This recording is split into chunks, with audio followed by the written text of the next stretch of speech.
Welcome back to the call out. When you hear that music, you know it's gonna go down. Calling out from wherever you are around the globe, whether you are listening on the go or you're listening in your living room. Either way, the call out's got your back with original MMA content. It's your boy Richie back with another radio show for today. That's right. And we're talking UFC 291, recapping what went down this past weekend, just in case you missed it. Get what I did there? Justin, as in Justin Gaethje. Now tell me this. Was that a better card than UFC 290? Let me know in the comment sections below. What do you think? Was this more impressive? Was this more entertaining? Did you just like this fight card better? Or do you still feel like UFC 290 is the best fight card of the year? I don't know. I think it's up for debate. I don't really have an answer. If anything, I'd probably say UFC 291, just because of that main event result. No one thought that was going to happen. That was nothing short of spectacular. Even though Volkanovski showed a dominant performance in that main event for UFC 290, but in UFC 291, Justin Gaethje lands a clean head kick over Dustin Poirier, setting that up beautifully with that strike and then sneaking over that kick. That was beautiful. And even though I was shocked, sad, all of the above for Dustin Poirier, I had Dustin winning. Even though it hurt me, you just can't deny the beauty of the technique of Justin Gaethje. Guys, welcome back to another Radiocast. As you're noticing, I'm looking straight at you right now. There's a camera on this Radiocast. Very interesting. Why did I do that? Well, the purpose of the Radiocast was to have all the content that you love from this channel, the predictions, the MMA opinions, the MMA news. I wanted you to have that in audio form so you can focus on other things. You can just listen to it, clean your room. Listen to it, clean your living room. Listen to it, drive to work. Driving around town to do your errands. And not having to watch the video, but just listen to it. That's the main purpose for the Radiocasts.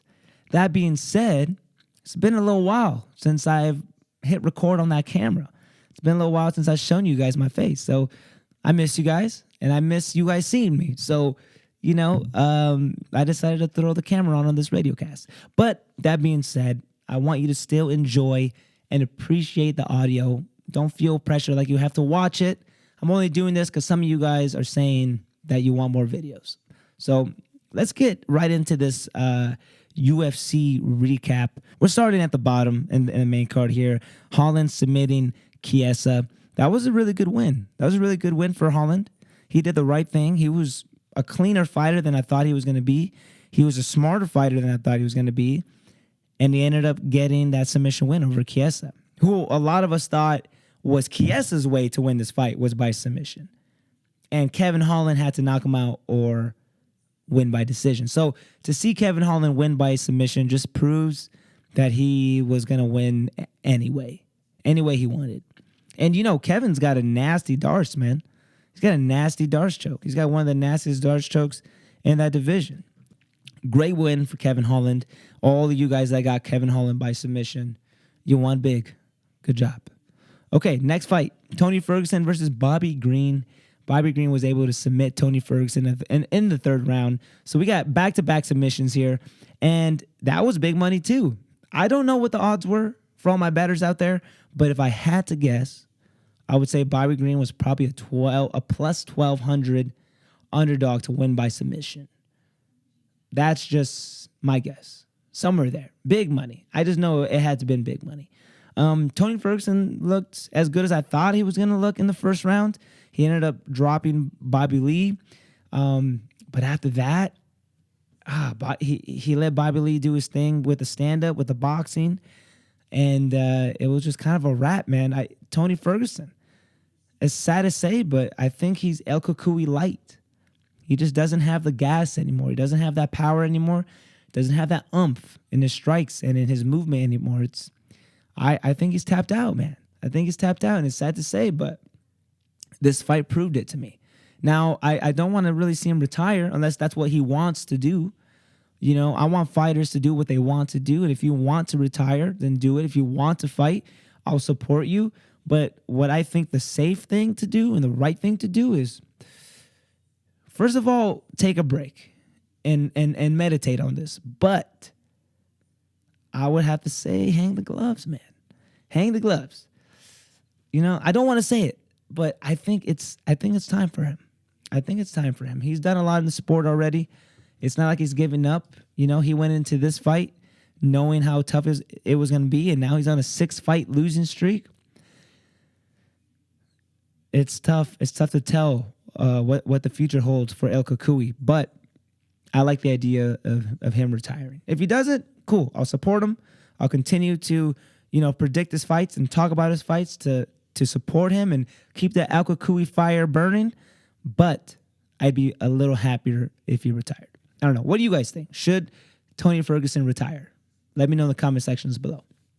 Okay, Derek Lewis knocked out Marcos Rogerio de Lima in the first round. Well, it was a TKO, but he set up that beautiful flying knee right away. Apparently, it was unplanned.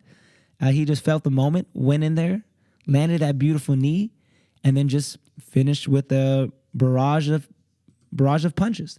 Marcos was only able to throw 2 punches. He was able to land them both, but he was only able to get in 2 strikes in that whole fight. Derek Lewis just took over. All right, co-main event. Jan Blachowicz versus Alex Pereira. Did this fight go the way I thought it was going to go? Kinda. Actually, it kind of did. Jan Blachowicz did his thing in the first round. Looked like he was going to submit Alex there for a bit, but entering that second round, Jan didn't have much. He didn't have much more in the tank, man. I was disappointed. It's like, Polish Power, what is going on? You're starting to fizzle out here a little bit. You know, Alex Pereira was starting to eat up that leg a little bit. He had some good moments in the stand-up, and he was getting the better of Jan with the total strikes and the significant strikes. It was the takedowns and the submission attempts for Jan Blachowicz that I think could have won him a split decision, but he just didn't do enough in the second round and then in the beginning of the third round to beat Alex. Even though that last takedown at the end of the third round, I was hoping that would be enough, but it wasn't. And you can't leave it to the judges. And he did that with the Ankalaev fight too, so it's all right. It's all right. I'm not too disappointed in Jan. I think he did good. It just Alex is a tough guy. He's a tough guy to hold down. He's just a tough competitor. And now he's going to fight Yuri. And I think Alex, I'm not too impressed with his performance against Jan. I think he could have let the dog out a little bit more.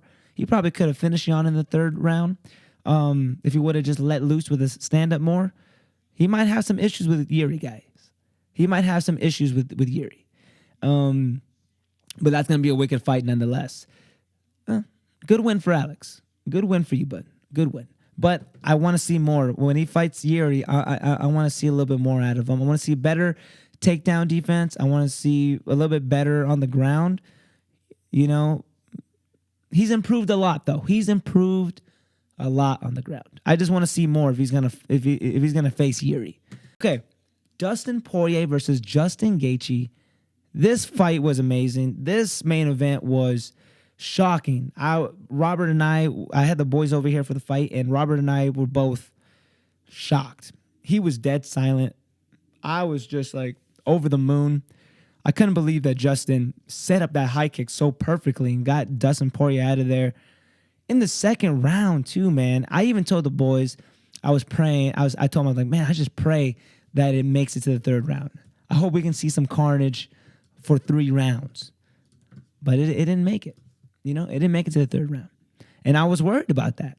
I really was. I was worried about that because I knew this was going to be carnage. I knew this was going to be, a violent fight, and it was. Dustin Poirier looked good, though, in the first round.